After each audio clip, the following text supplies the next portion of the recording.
Ho, ho, ho! Merry Christmas!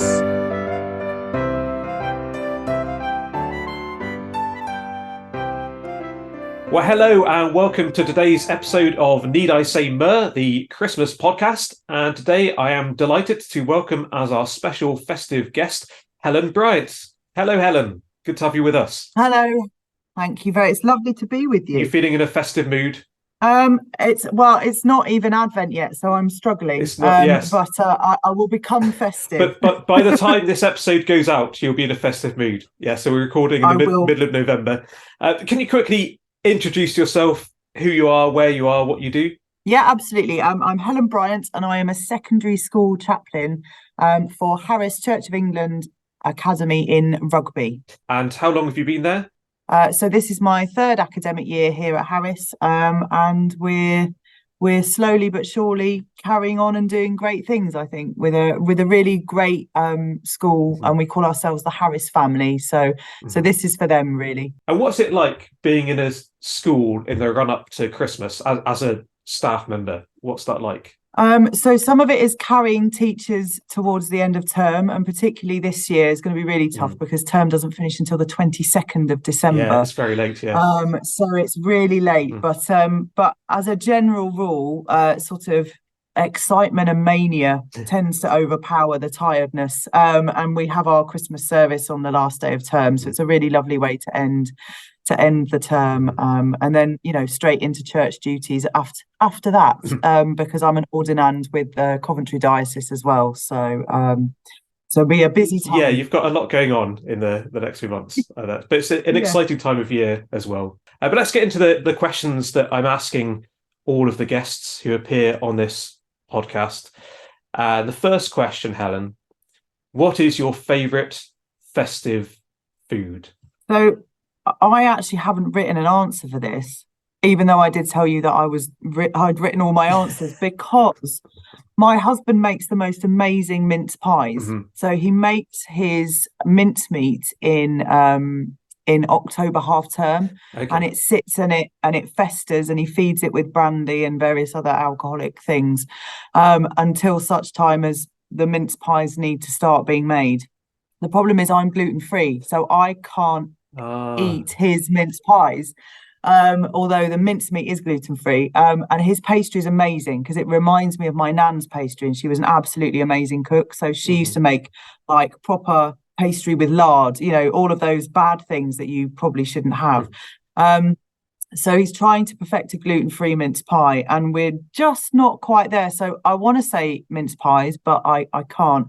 So I'm going to say pigs in blankets, I think, because they're just the best thing ever. Sausage and bacon together. Yeah, it's a winning combination, isn't it? Yeah, you can't get any better than that, I don't think. So I've gone for pigs in blankets. But you aspire to one day hopefully having gluten-free mince pie as your answer. Yeah, so I'll get him on it, and I'll let you know whether they are good. Well, when we get to season 4 of this podcast in a few years' time, maybe we can check in and see how you're getting on. Yeah, I'll say, we're nearly there. He's actually very good with gluten-free stuff, but it's just the pastry's just not the same. Yeah, that's just okay. You can't do anything about that. Yes, and pigs in blankets, are they just a Christmas thing for you, or are they something you indulge in at other times of the year? They tend not to be, actually. Somebody did give me some at a Halloween party not long ago, and I was a little bit like, no, this is a Christmas food. What on earth are you doing? It's a little bit like Delia's Christmas chutney. So I make Delia's Christmas chutney, but we've got a friend who calls it chupney. So it is Christmas chutney. Can't say it in any other way. But that is only ever brought out at Christmas. And it's funny, isn't it? You have these things that only occur for this sort of finite period in the year. Yeah. You have loads of it, you get absolutely sick of it, and then you sort of like ease off, and then it starts again. If you get given a mince pie at Easter, that feels very odd. Well, yeah. Or hot cross buns in January. It's like, no people. these are liturgical seasons, please stick to them. Like, we do need to have a formal snack calendar. We'll work on that, and we do welcome correspondence for this podcast. So if anyone wants to write in with their views on the snack calendar of the year, please let me know. But let's go on and talk about music. So I'm interested to know your favourite non-religious Christmas song. So this was really easy because it's the Fairy Tale of New York. Okay. Mm-hmm. And the reason it's the Fairy Tale of New York is I went to Van Mildert College in Durham for my degree, and we used to have carols in the bar. And we would have all of the usual carols in the bar after the carol service. But then this became part of carols in the bar. Okay. And it's just, a packed college bar full of, students of all ages, all religions and none and different religions, just belting this out it's just a joy. But I really like the Kirsty MacColl, the Pogues recording, because there's just a very slight hint of melancholy about it.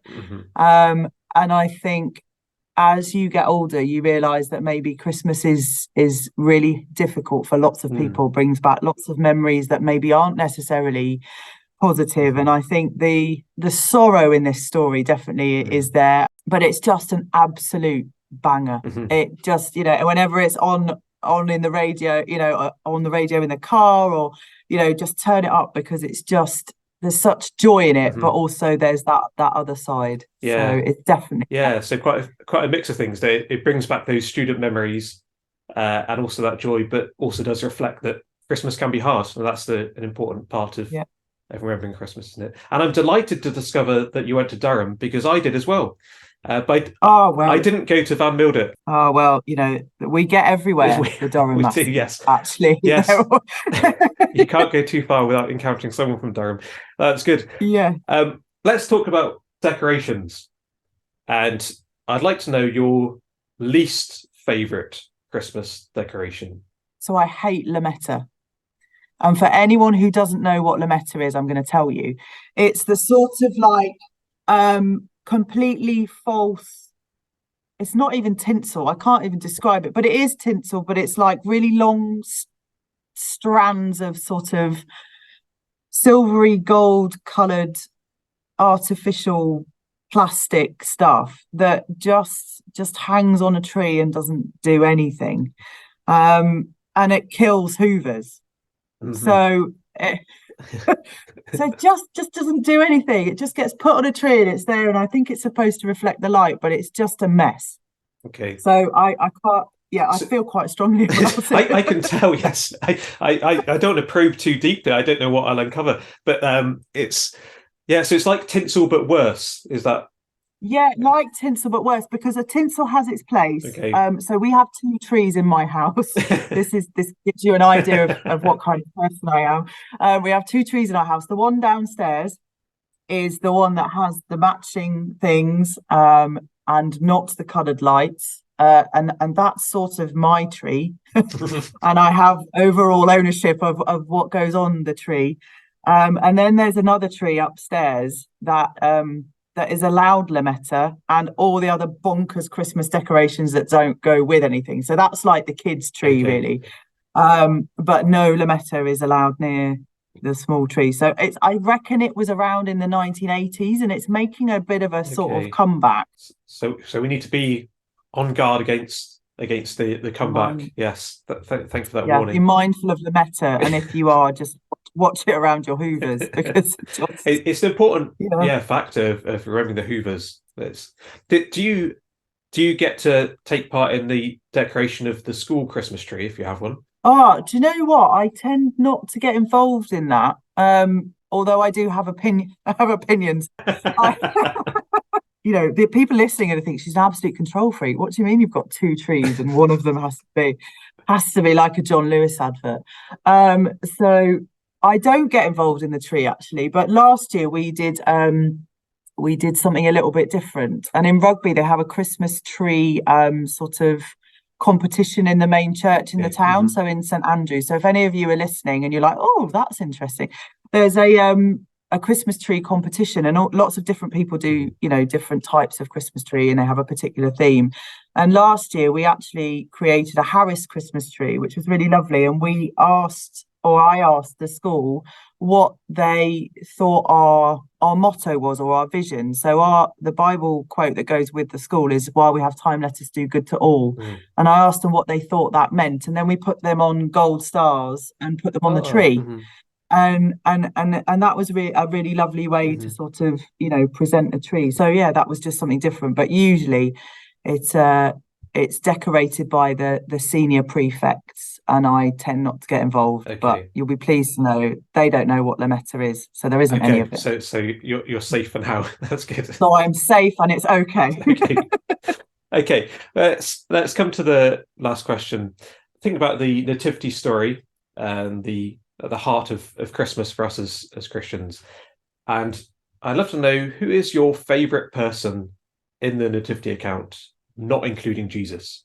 So I went for Joseph, and it was a close run thing between him and the angel Gabriel, but we might talk about the angel Gabriel in a little bit. But I went for Joseph because in so many pieces of art, he is represented as, an old man leaning on a stick, or I think it's in the Adoration of the Magi. I think it's Van Gogh, where he's hiding behind a doorway. And I don't believe, or I don't feel that that's what or who he was, given the sort of, given what he did and the time, that he was in, and all the gossip and awfulness that would have been, around that situation, for him to step in and protect Mary in the way that he did, because if he'd have disowned her, it could have been awful. And I just feel like he's one of those unsung amazing people that God does such brilliant things through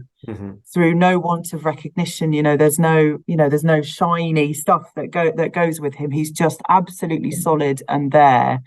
And I just have this wonderful idea of Joseph just throwing up a small Jesus in the air and just being his father. Do you know Yes, what I yeah. mean? In that very human way. Yeah, thank you. And I will very quickly ask you, why the angel Gabriel? Well, I love the angel Gabriel, partly because, it goes back a long way. So when I was at Sunday school, the big deal was if you were the angel Gabriel, you got to stand in the pulpit and deliver your lines. It was the biggest gig that you could get in St. Peter's, St. Albans Sunday School. And one year I was the angel Gabriel, and I was like, great, I'm going to get to stand in the pulpit, I'm going to get to stand on the box and deliver my lines. I went up there and I was too short. You couldn't see me. You could only, I'm still working through it. You could only see my little tinsel halo. So I wasn't allowed to stand in the pulpit. I had to come down and stand on a box and read my lines through a microphone. So So those of you out there who have similar nativity act stories, please, here's your forum. But I also, again, this idea of of being the messenger, of maybe not actually being seen from the pulpit. That might explain my career choices. I'm an ordinand. I'm going to go in a pulpit. Maybe that was the way forward. But also that idea of somebody just being that step removed from the situation, and giving the message and sending it out. And actually, maybe Mary was was the last one in a long line of people that Gabriel had been to, and he was like, somebody just say yes. I think we tend to think that Mary was the first one. She's like, yeah, absolutely, I'll do it. But it may well have been a long road for Gabriel to find the right person who said yes in the end. So that's why Gabriel, but only because I still just need to work out not being able to be in the pulpit that day. Yes, so you're still working through that. So I'm glad that we could provide a forum for you to mention that again. And that's all right. Thank you. There you go. But thank you very much for joining us, Helen. It's been great to have you. And we hope that you have a very happy Christmas. Yes, a Merry Christmas and blessings to all the people that will listen to this madness.